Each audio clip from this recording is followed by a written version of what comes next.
نماز کسی کی نہ چھوٹے، نہ کسی عورت کی نہ کسی مرد۔ اور نماز میں اللہ کا ایک مطالبہ ہے کہ جب نماز پڑھو تو اور میں ہوں اور کوئی نہ۔ ایک اس کی مثال دیتا ہوں، بیوی تم سے بات کر رہے ہو نا، بیچ میں موبائل بج پڑے تو وہ بیوی کہتی کیا مصیبت، کبھی تو اس کو بند کر دیا کرو۔ یہ ایک آج کی عام مثال، میرے ساتھ تو بہت ہوتا رہتا ہے، کیا مصیبت، کبھی تو اس کو بند، کبھی تو میری طرف بھی متوجہ ہوا کرو، ٹھیک ہے؟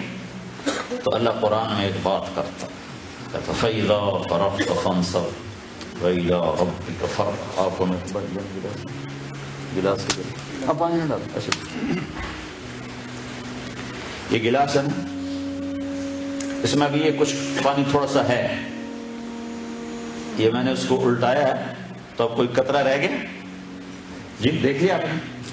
اس کو عربی میں کہتے ہیں فراغ، کہ چیز کو اس طرح خالی کرنا کہ اس میں کوئی شے باقی نہ رہے۔ تو میرا رب کہہ رہا ہے کہ جب میرے پاس آیا کرو نا تو دل کو ایسے فارغ کر کے آیا کرو۔ اور یہ مطالبہ پتہ کس سے ہے؟ اپنے حبیب سے، فَإِذَا فَرَغْتَ فَانصَبْ وَإِلَىٰ رَبِّكَ فَارْغَب۔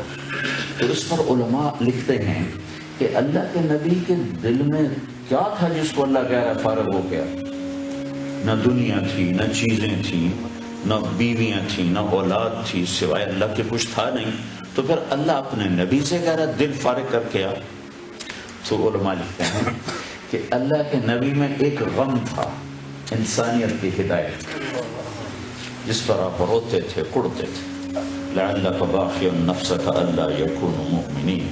تو میں اس رب کی قربانی کہ میرے حبیب غم کھا انسانیت کا، جتنا کھانا کھا، جب میرے پاس آیا کر تو وہ بھی نکال دیا کر، بس تو اور میں، بس تو اور میں، اور کوئی نہیں ہونا چاہیے۔ تو ایک بہت بڑا طبقہ تو نماز پڑھتا ہی نہیں ہے، لیکن جو پڑھتے ہیں نا ان کو نماز بنانے کا کبھی شوق نہیں۔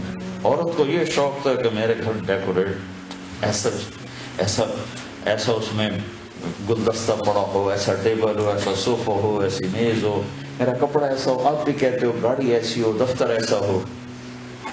میرا رب بھی تو کہتا ہے، ایک حدیث ساتھ اور جوڑ دو، یا ابن آدم کم تتزین للناس فہل تزینت لاجلی، میرا بندہ تو لوگوں کے لیے کتنا بن سمر کے نکلتا ہے، کبھی میرے لیے بھی تو بن سمر کے ہے۔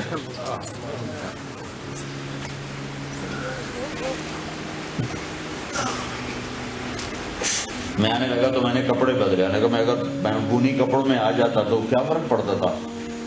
آپ نے طارق جمیل کو سننا تھا نا کہ اس کے کپڑوں کو، لیکن آدمی کے لاشعور میں ہوتا ہے بھائی لوگوں کو سے ملنا ہے، صاف ستھرے کپڑے پہن کے آؤں، تو اللہ یہ گلہ کر رہا ہے کہ میرا بندہ، میری بندی لوگوں کے لیے تو اتنا بنتا سمر، اگر میرے لیے بھی تو بند سمر گیا۔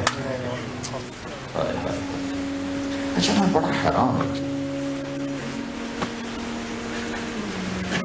پتا پتا میرے رب کی تسبیح اور نماز پڑھتا ہے،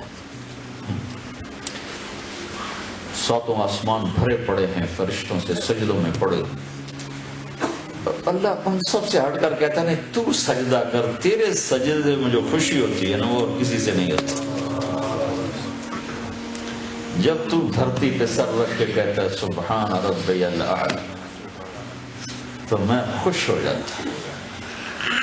تو ہر مرد عورت سے کیا مطالبہ ہے؟ ایسی نماز پڑھو کہ دل خالی ہو۔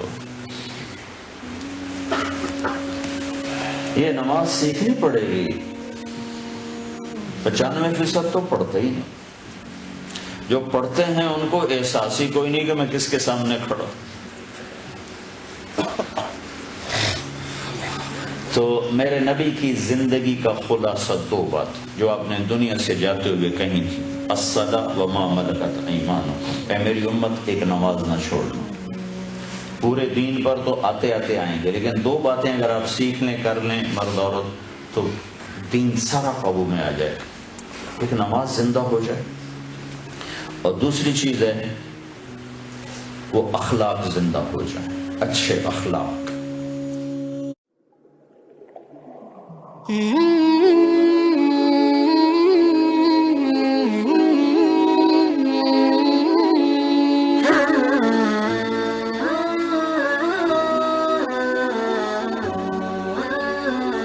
Mm-hmm.